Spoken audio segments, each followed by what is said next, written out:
One of the big hits of the year, which this was one of those movies that was a huge hit. It was funny. I thought it was quite as funny as everybody else did, though, was The In-Laws. I never saw it. Yeah, I definitely saw The In-Laws. It was funny and I liked it, but it was, Alan Arkin. Yeah, Alan Arkin and Peter Falk. Peter Falk, and it was a smash hit. Yeah. It was one of the big hits of the year. And he's a spy or something? Yeah, the in-laws of their daughter, and then their they son. remade it with I think they did Michael it with Douglas or something. Albert Brooks. Yeah. Peter Falk. One of the movies that's actually one of the, if not, I think maybe his biggest hit he ever had as a movie, but I hadn't seen it since it came out. And I just watched it just the other day, was The In-Laws. When was the last time you saw The In-Laws? Okay, Did you see it at the theaters when it came out? Smash. Hit. A surprise smash. That was, especially having just only a vague memory of the movie from seeing it when it came out. And I remember when it came out, I liked it, but I remember being surprised that it was such a hit because I thought, like, I didn't think it was that good. All right.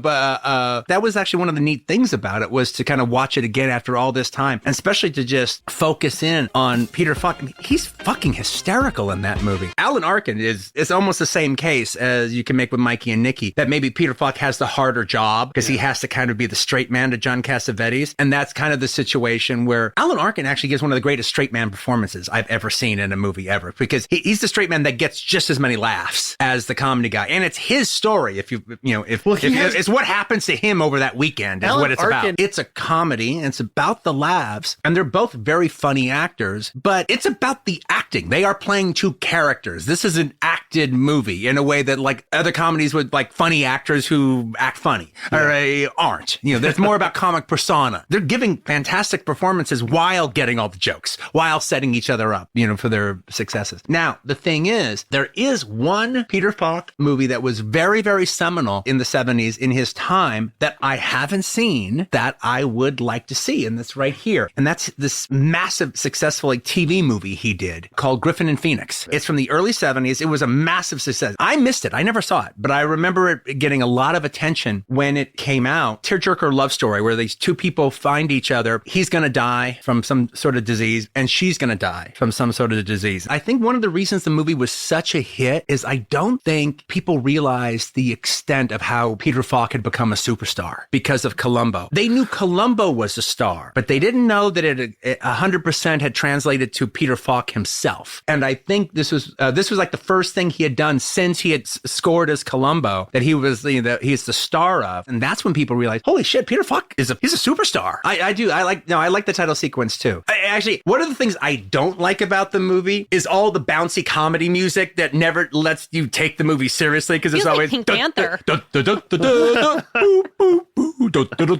the one time I do like it is in the opening credits. Oh, no. One of the things actually, look, along with Peter Falk and Alan Arkin, the thing that I really responded to it so much was Alan Bergman's script. Because Alan Bergman is he later became a really good writer, director, and this feels like an Alan Bergman movie. Later he'll do So Fine, which practically almost seems like the In-Laws Part 2, not story-wise, but just it's, that deserves the title, from the man that brought you the In-Laws. Yeah. But one of the things that works so good about it is the script, because the whole thing about the engraved plates and everything, you actually care. You're actually following you want to know what's going on, and they treat the story with respect. You learn more and more and more, and the whole is he or isn't he, like, works kind of fantastic. At a certain point, you have to assume he's a fucking lunatic.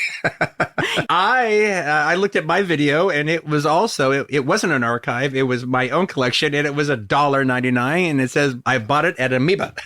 Wow. In the videotape section of Amoeba.